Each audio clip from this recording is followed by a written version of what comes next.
Okay, so we want to look at our three basic BJT amplifier configurations and compare and contrast them a little bit. So this one here is the common emitter amplifier, because you can see that our emitter is the one that doesn't have an input or an output. This one here is the common base, and this one here is the common collector. So in order to look at these, we want to look at what is the gain, and we're just looking at the simplest possible case without any stability or any of that.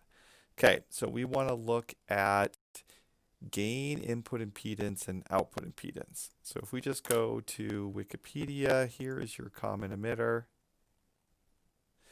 And the voltage gain, we're just going to look at the simplest case, is minus GMRC.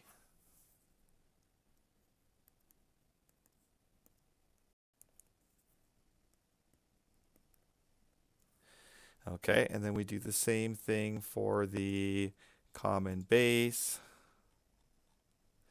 And we see it is also GMRC, but it's positive. So this one is GMRC. And then our last one is the common collector. And you see it has a voltage gain of about GMRE. Whoops, it has a gain of about 1.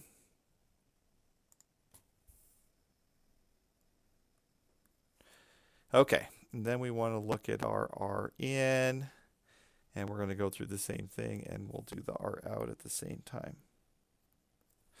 Okay, so we go over to Wikipedia, common emitter, and the input impedance, we're just going to do the simplest case, so it is R pi, and our output impedance is RC.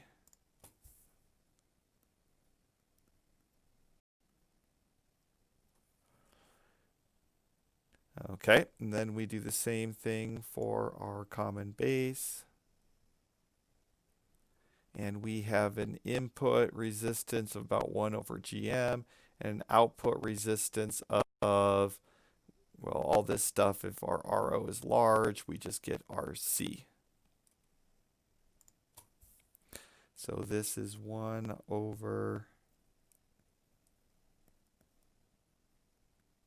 GM, and this is RC.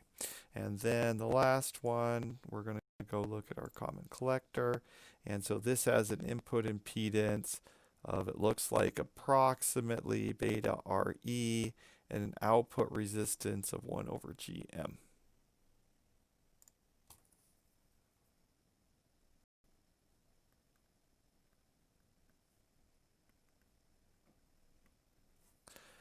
Okay, so now we want to look at these and say, well, what all do we care about? Okay, so first of all, we see that these gains are about the same. So this is pretty high gain. So let's just call our gain, well, it's we'll call it high gain.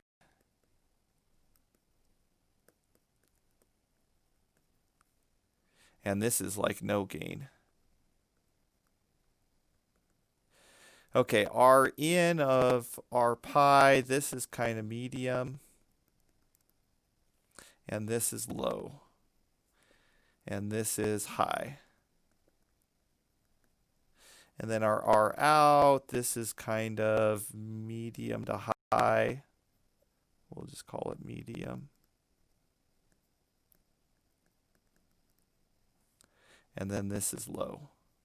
Okay, so for a good amplifier, what do we want?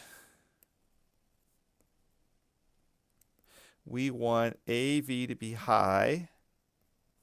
We want R in to be high. And we want R out to be low.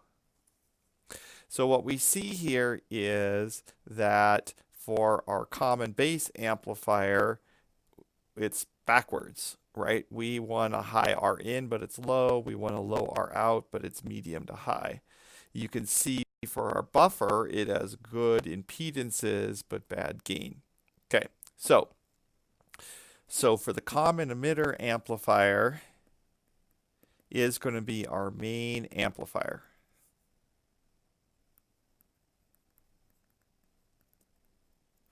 Okay, and our common collector we're going to use as a buffer, which means fixing loading problems.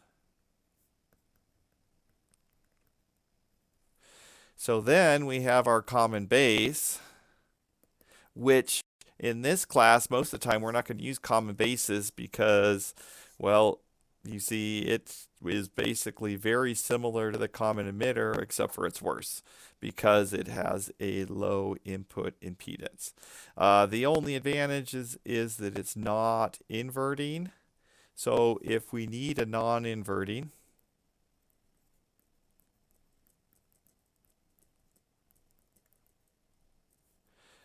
or if we need a low Rin. And most of the time with amplifiers, you don't need an Rin, but there are some cases, like if you need to balance impedance.